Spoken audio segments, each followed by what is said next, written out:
他们总是在深夜才上班，还会制造出一些声响，百姓不仅不怪他们，还要感谢他们。他们就是更夫。打更这个小小的职业却有大大的作用，如果不打更就会产生严重的后果。不得不说，古人的智慧真是让人佩服。古时候为什么要在深夜打更呢？不打更的后果是什么？今天带大家一起来看看。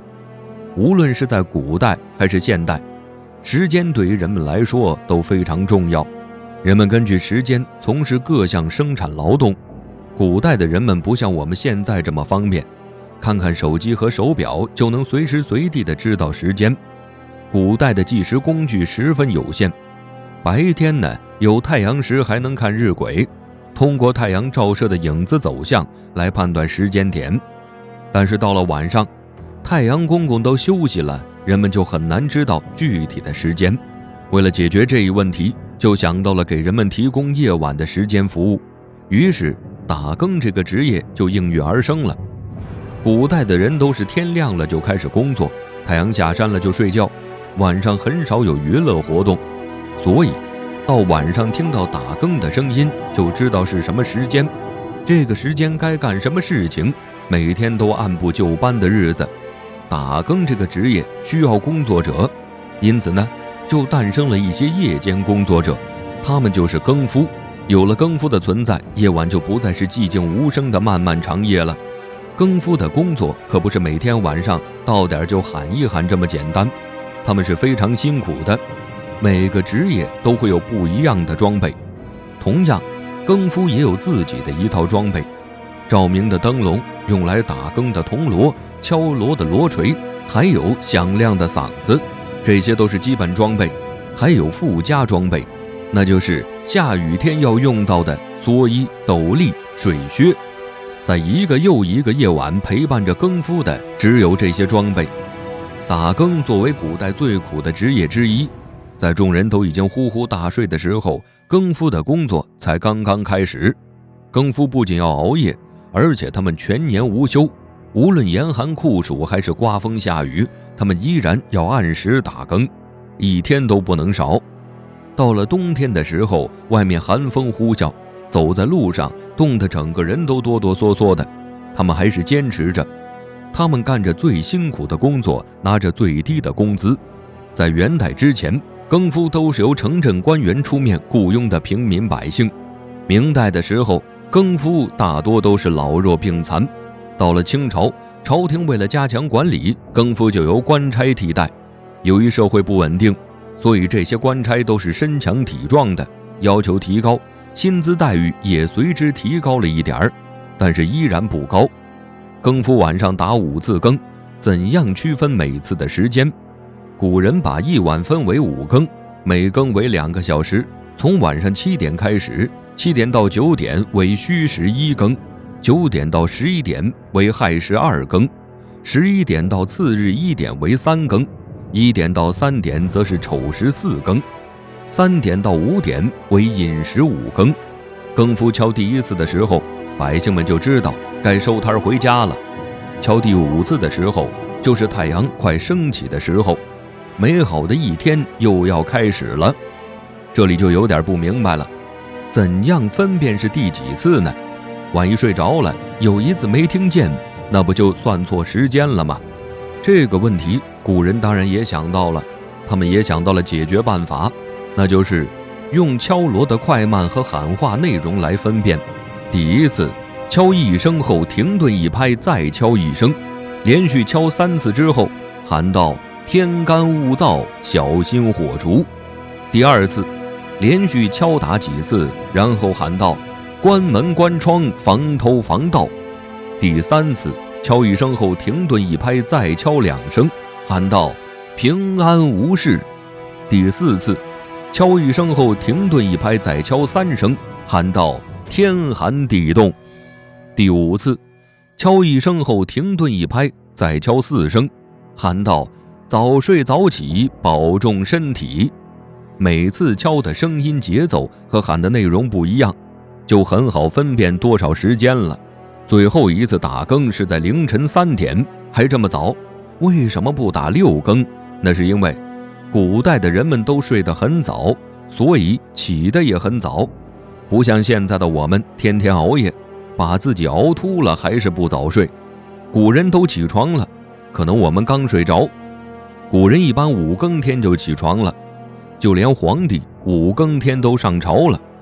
你可能又会问，古代因为报时制度不发达，才会出现打更，那更夫是怎么知道时间的？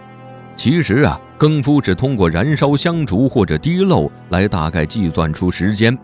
他们完成这个工作必须要很认真，随时都要观察着香烛或者滴漏，如果漏了任何一更，就会受到惩罚，不仅要扣1半的工资，严重点的还会被辞退。这个惩罚制度太狠了，但是这也说明了他们的重要性。更夫不只是会打更，它还有其他的作用。是什么作用呢？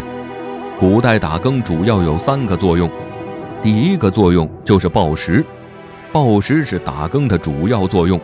前面也说到，打更出现的原因是晚上无法知道准确的时间，一些有经验的人会通过夜观天象来判断时间，但是这只是少数人，大多数人是不会这个技能的，而且还要起床看看天空才知道，所以跑一趟睡意都没了，还是通过更夫来判断时间比较方便。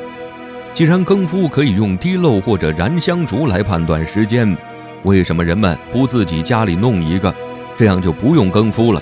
这样看来，更夫这个职业难免有些多余。事实上，滴漏和香烛都是很金贵的时间仪器，不是每个家庭都能用得起的，因此晚上判断时间还是要靠更夫才行。由此可见，更夫这个职业并不多余，他们的作用还很大。第二个作用，安保。更夫还担任了安保工作。古代的治安不好，就会有很多不法分子出来搞事情，原本这些事情是由官府管，但是官府的人也要休息，所以每当夜色来临，安保的任务就交给了更夫。更夫在报时的同时，还顺便巡逻一下街道，一举两得。因为当时没有灯，夜间呢只能靠着灯笼的照亮，但是灯笼的亮度有限，只能看见近处的，稍远一点的就模模糊糊看不清。有的更夫什么都没看见，也会装腔作势喊道：“你在干什么？大半夜不睡觉在这里做什么？还不快点回家，再不走我就报官了。”其实这些就是为了吓唬坏人。虽然有的更夫战斗力不高，但是不法分子会做贼心虚，这些更夫也足够震慑住他们了。一晚上打5次更，如果生活在现代，大家面对更夫肯定会觉得非常气愤。睡得正香被吵醒是一件非常痛苦的事情，可能有种想要打死他的冲动。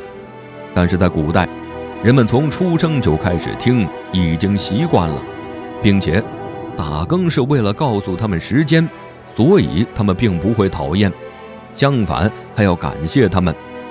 古代的人要听到打更的声音才睡踏实，如果有一天没听到，人们就会想更夫是不是被强盗杀了，然后就想到外面不安全，想到强盗马上就要打开自己家的门了，各种恐怖的场景在脑子里出现，最后浮想联翩，导致睡不好觉。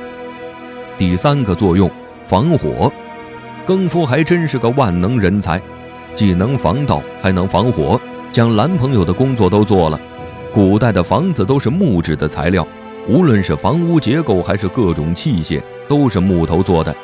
一旦着火，火势就会迅速蔓延，一下就能毁掉半座城。古代虽然没有消防器材，但是只要火灾发现的早，及时扑灭，问题就不大。白天发生火灾能够及时的发现，但是晚上人们都已经睡觉了，防火意识下降，所以大多数火灾都发生在晚上。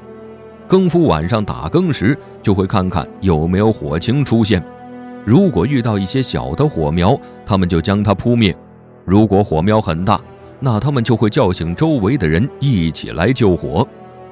更夫作为一个身兼数职的人物，在古代的作用非常重要，可想而知，如果哪一天不打更了，那后果不就非常严重了？打更的出现是古人智慧的结晶，人们生活水平越来越高，钟表出现并普及，更夫也随着时代的发展，悄悄地退出了历史舞台。